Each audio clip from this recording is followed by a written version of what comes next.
준 식구들, 지난 시간들 한번 생각해 볼까요? 또 앞으로 우리가 살아갈 것들 한번 생각해 봅시다. 그것을 우리 인생이라고 하죠. 인생에는 조금만 바뀌면 살 것 같은데 그런 순간들이 있습니다. 상황이 바뀌면 좀 숨통이 트일 것 같고, 그리고 또 여건이 좋아지면 다시 일어설 수 있을 것 같은 때, 그런 순간들이 있죠. 근데 오늘 본문 말씀은 우리를 전혀 다른 곳으로 데려갑니다. 상황에서 시작되는 것이 아니라 사명에서 시작된다, 이렇게 말씀하고 있습니다. 사명이 무엇일까요? 사명은 오늘 말씀을 통해서 보면 분명히 하나님의 말씀으로 시작하는 것이 사명입니다. 사람들이 나를 부를 때 엄마가 부르면 엄마가 부른 거예요. 그죠? 아빠가 부르면 아빠가 부른 것이고, 선생님이 부르면 선생님이 부른 것이에요. 하나님이 부르면 하나님이 부른 거예요. 그럼 불렀다는 것은 이유가 있을 거 아닙니까? 하나님께서 나를 구원하셨다, 나를 부르셨다, 이유가 있다는 거죠. 근데 지금 예레미야 때 같은 경우는 상황이 하나님의 음성을, 말씀을 듣는 그런 사람들이 흔치 않을 때예요. 나라는 지금 멸망의 길을 다름박질하고 가고 있죠. 북이스라엘은 이미 망했습니다. 남유다의 요시야로부터 오늘 말씀 보니까 시드기야 왕 때까지 예레미야가 지금 살아가고 있는데, 이스라엘의 최악의 상황의 삶을 살아가고 있는 거예요. 나라가 멸망하는 그 시기에 살아본 사람이 얼마나 있을까요? 그렇게 흔치 않을 겁니다. 나라가 망하는 시점에 살아가는 사람. 지금 이 요시야로부터 시드기야 왕까지는 이 사람들이 지금 나라 정치를 잘해서 이 남유다가 지금 다시 한번 일어났으면 좋겠는데, 그러다 보니까 나라의 입장에서는 어떻겠습니까?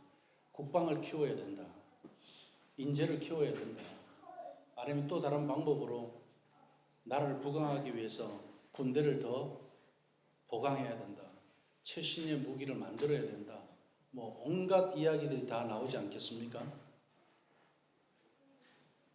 국제정세가 만만치가 않아요. 아수르가 그렇게 강한 나라였어요. 북이스라엘을 멸망시켰습니다. 그런 아시리아를 바벨론이 다시 멸망시켰어요. 무너지지 않을 것 같은 아수르가 바벨론이라는 나라가 일어나면서 멸망을 시켰어요. 또 다른 제국이 생겼는데, 이 바벨론이라는 제국이 이제는 남유다를 멸망시키고자 하고 있습니다.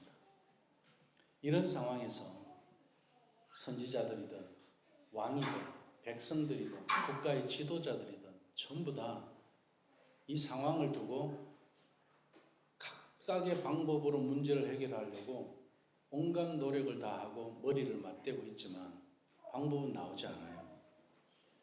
그런데 성경은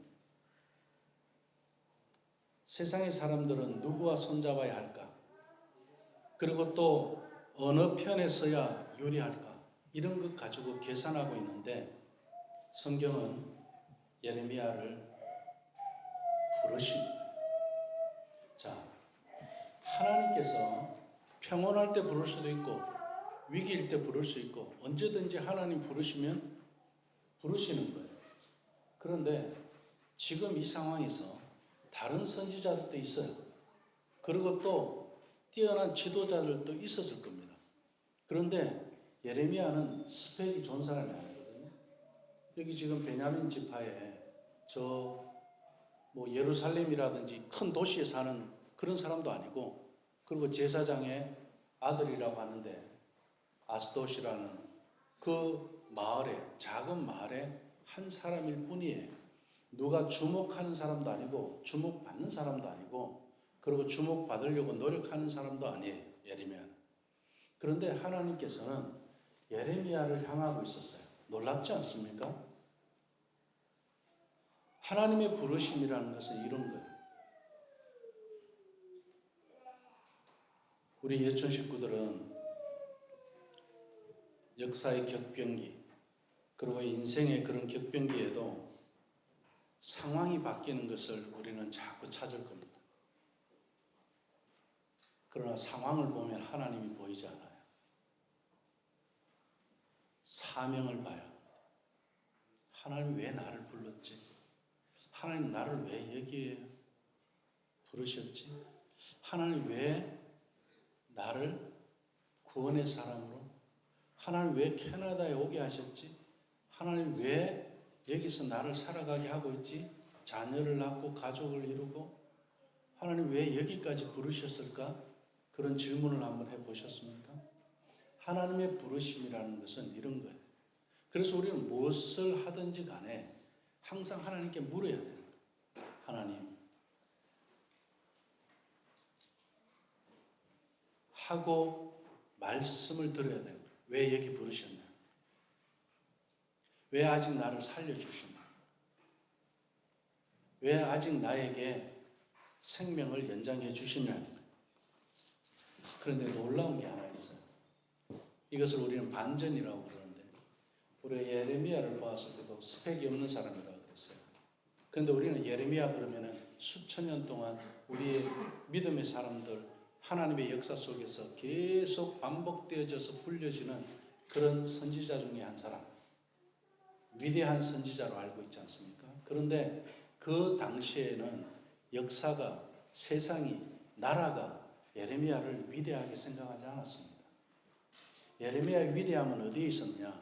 오늘 세 가지 동사에 우리는 주목해야 됩니다. 하나는 알았다. 예레미야가 하나님을 알기 전에 하나님이 예레미야를 알았다는 거예요. 우리가 하나님 좀 알아봐 주세요. 아니면 내가 하나님 나를 좀 내가 이렇게 했으니 하나님 이제는 좀 내 입장 생각하고 이건 좀 들어주셔야 되지 않습니까? 우리 그렇게 말할 수 있어요. 그런데요, 그렇게 하면 하나님 알아주는 것처럼 생각하자. 그런데 우리 하나님은 예레미야가 알아주세요 하기 전에 하나님이 먼저 예레미야를 알았다라고 그렇게 말씀합니다. 이것은 시간의 반전이에요. 내가 하나님을 알아가는 걸로 알았는데 하나님이 나를 먼저 알았다는 거예요. 자, 하나님 나를 알았을 때 이놈이 설만한가? 잘 준비됐나? 잘 훈련됐나? 하나님 그것을 묻지 않았다는 거예요. 오늘 1절 말씀을 보니까 5절 말씀, 내가 너를 모태에서 짓기 전에 너를 알았고 알았다 그랬습니다. 그 시대 사람들은 정보는 많이 알았습니다. 오늘날도 마찬가지죠. 정보사회, 우리가 AI 시대, 정보화 시대, 이 최첨단의 시대를 살아가고 있는데 이건 많이 합니다. 그런데 하나님의 말씀을 듣는 것은 더디어져 있는 시대가 예레미야 때고 지금 이 시대입니다. 강대국의 동향, 외교적인 정보, 그런 현실을 분석하고 생존의 전략을 짜고 이런 것은 이 세상이, 이 시대가 훨씬 더 앞서서 가고 있습니다. 특히 캐나다에서 살아가고 있는 우리에게는 더 많은 정보와 혜택이 있습니다. 하지만 하나님은 예레미야와의 관계에 있어서 정보가 아니라 말씀이 먼저였습니다. 알았다. 이 말씀은요, 보통 단어가 아니에요. 우리가 나 그 김천환 목사 알아. 그 김천환이 누군지 내가 알아. 그냥 아는 거, 얼굴을 아는 거 가지고 안다고 할 수도 있고요. 점심 한번, 밥 한번 같이 먹는 거 가지고 안다고 할 수 있잖아요. 그거 가지고 이야기하는 게 아니에요. 오늘 여기서 말씀하시는 알았다는 단어는 히브리어로 야다라고 해요. 제가 신학교 다닐 때 이 야다라는 이 히브리어 단어를 교수님이 암기하도록 기억시켜 준 게 뭐였냐면, 야, 다 안다. 그렇게 기억하래. 야다. 뭐까지? 야한 것까지 다 한다. 그래서 우리가 다 얼굴이 빨개졌죠. 교수님 왜 그러냐? 이거는 농담으로 말한 게 아니라 진짜라는 거예요. 그런 관계. 하나님은 나를 어느 정도까지 완벽하게 다 아신다. 내 마음과 뜻과 힘을 하나님은 완벽하게 다 아신다. 그 말씀. 그냥 아는 게 아니에요. 그것도 언제부터요? 이 시간의 반전 뒤에 하나님께서 주시는 게 있어요. 두 번째 반전이 있는데 성별했다, 구별했다. 자, 알았다는 것이고 두 번째는 구별했다, 성별했다. 내가 모태에서 나오기 전에 너를 어떻게 해요? 알았고 내가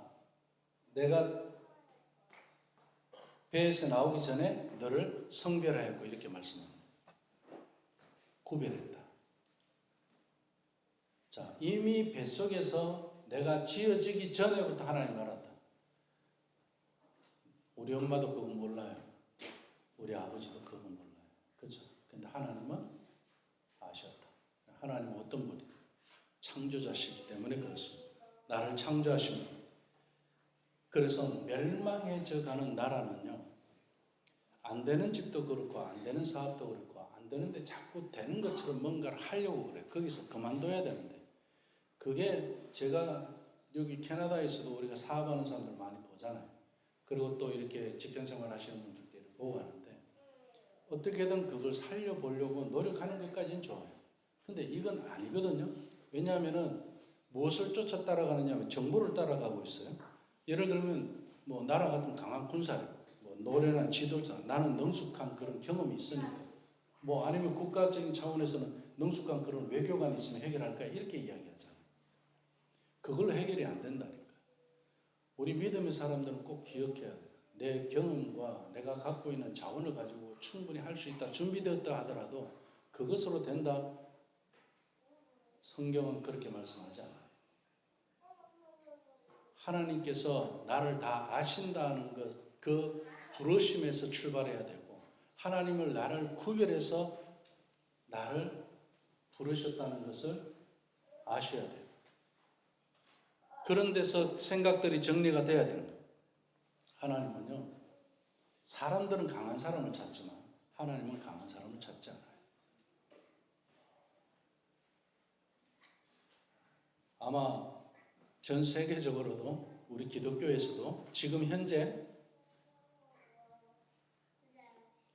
교회가 아주 크고 유명한 목사가 아닌데,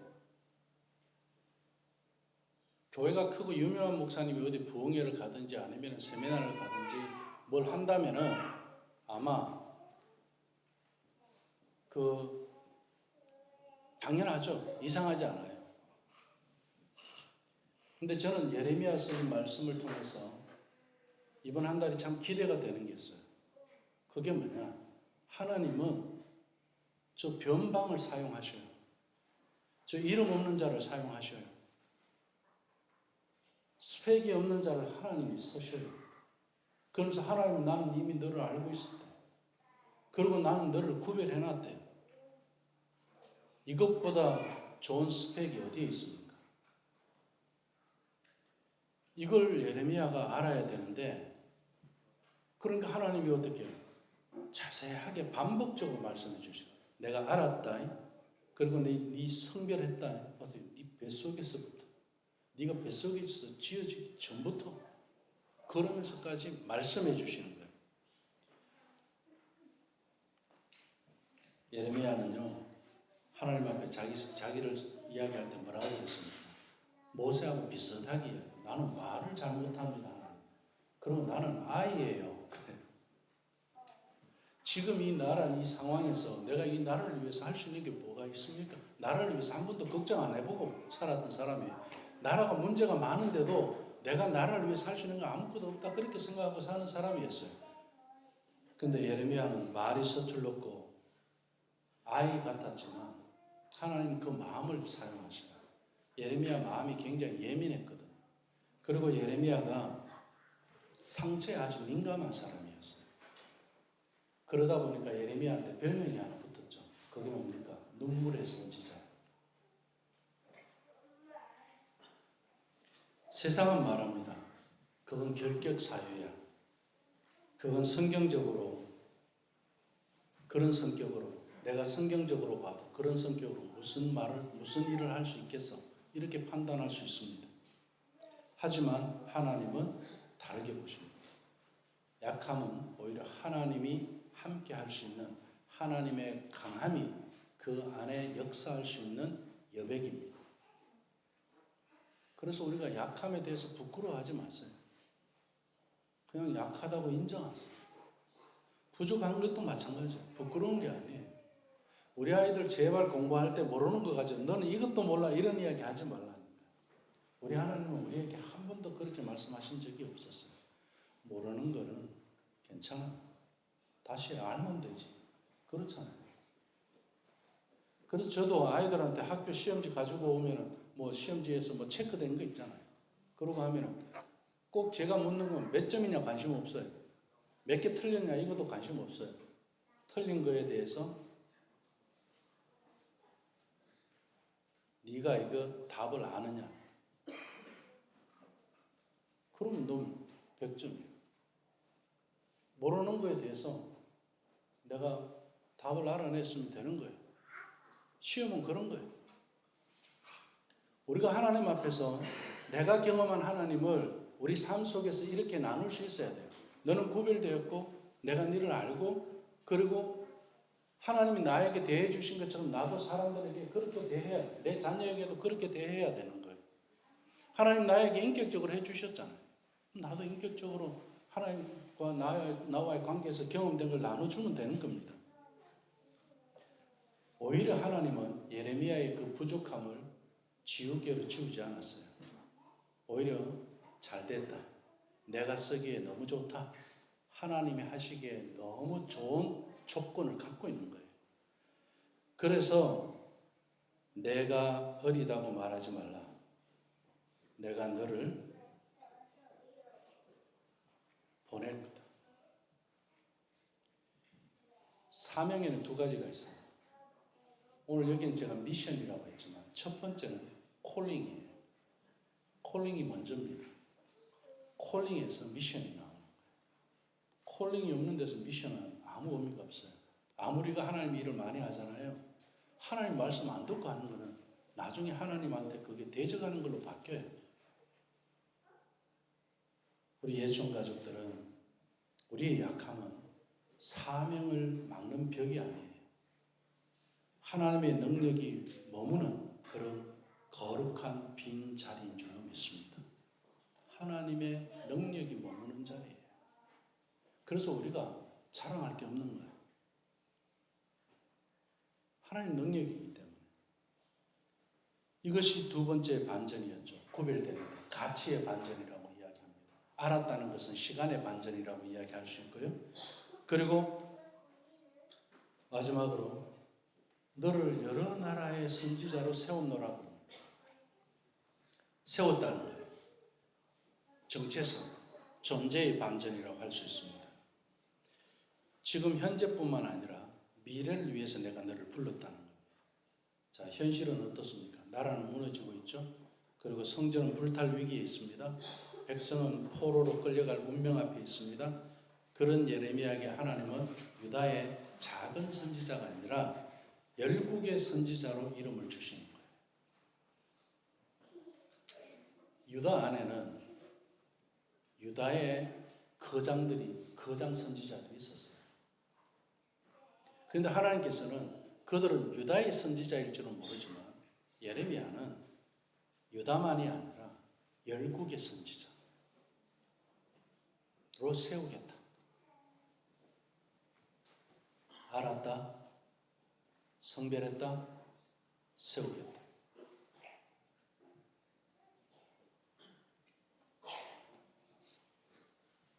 새 시대를 여는 말씀으로 예레미야에게 주셨습니다. 하나님은 지금도 우리에게 이렇게 말씀하고 계십니다. 우리는 흔히 가능한 만큼 살려고 하잖아요. 할 수 있는 만큼 어떻게든 하려고 그러잖아요. 오늘 말씀을 통해서 우리의 생각을 바꾸시라. 따라합시다. 부르신 만큼 살아봅시다. 하나님 부르신 만큼 살아보면 돼요. 가능한 만큼 살려고 하지 마세요. 부르신 만큼 살면 됩니다. 왜냐하면 부르심이 능력이기 때문에 그렇습니다. 하나님은 능력이시고 하나님이 부르셨기 때문에 하나님이 이름을 주실 때 그 이름을 감당할 은혜도 주실 줄로 믿습니다. 이것이 세 번째 반전이에요. 가치의 반전, 존재의 반전, 정체성의 반전. 세우겠다. 말씀을 맺겠습니다. 사명은요,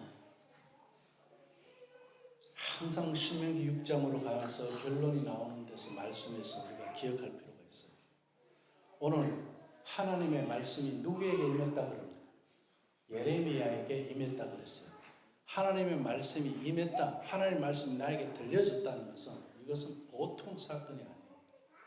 우리가 왜 모세오경을 중요하게 여기는지 아십니까? 모세오경은 보면 모세가 하나님하고 시도 때도 없이 대화하고 있어요. 그래서 모세오경 안에는 거의 다가 하나님과 하는 대화예요. 그런 하나님의 말씀, 우리가 복음서에 보면 예수님이 직접 말씀하시는 빨간 글씨로 해놨잖아요. 그거 하는 것처럼 모세오경에다가 하나님이 직접 말씀하신 것으로 하면 복음서 못지않게 빨간색으로 막 써져 있을 거예요. 그죠? 모세오경은 그렇게 기록되어 있습니다. 복음서도 그렇고 하나님 직접 말씀하십니다. 그런데요, 모세오경 이후로 선지서든 어디든 시편이 다 보면요, 선지자들이 하는 이야기에서 하나님이 말씀하셨다, 이거는요 처음에 서두에 좀 나오고 중간에 좀 나오고 모세오경처럼 그렇게 자주 나오지 않습니다. 하나님 말씀이 그렇게 흔하게 쉽게 임하지 않았어요. 그런데 아무 스펙도 없고 누구의 주목도 받는 사람도 아닌데 갑자기 예레미야한테 하나님이 주목을 하고 예레미야를 부르시고 말씀을 주셨다. 이건 엄청나게 놀라운 사건이에요. 그런데 이 놀라운 사건이 오늘 우리에게는 예수 그리스도로 말미암아 우리 각 사람에게 다 임한 줄로 믿습니다. 이게 복음이에요. 아유, 내 옆에 앉아있는 이 사람한테는 임할 줄 몰라도 나한테는 아직 아니야. 이거 아니라니까. 사명은요, 화려한 그런 명함이 아닙니다. 사명은 어떤 성공신화가 아니에요. 사명은 절망의 시대에도 우리가 먼저 하나님의 말씀을 들을 때 비로소 세상에 보냄을 받는 그런 사람이 사명자입니다. 오늘 예레미야 1장 5절은 한 청년의 소명 이야기가 아니라 무너진 역사를 향한 하나님의 반전을 보여주고 있습니다. 누구를 통해서? 예레미야를 통해서. 그럼 오늘 예배하는 우리 예배자를 통해서 시간의 반전 이미 알았다. 그리고 가치의 반전 이미 성별했다. 그리고 존재의 반전 어떻게 해요? 이미 세웠다. 하나님은요, 종종 적격자보다 부적격자를 더 선명히 사용하십니다. 왜냐하면 그 사람의 인생은 이렇게 말하게 되기 때문에 그렇습니다.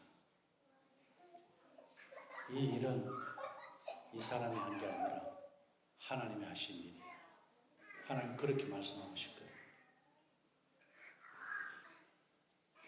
김치남이를 보면 김치남이가 잘해서가 아니라 하나님이 김치남이를 쓰셨구나. 그렇지. 예천교회를 보면 하나님이 예천교회가 대단한 게 아니라 하나님이 예천교회를 쓰셨구나. 대단하지 않았는데, 저 변방에 있었는데, 그리고 세상에 관심이 있었는 것도 아니고 주목받는 교회도 아니었는데 하나님이 일하시고 할렐루야. 하나님이 이미 알았고 하나님이 이미 성별했고 하나님이 이미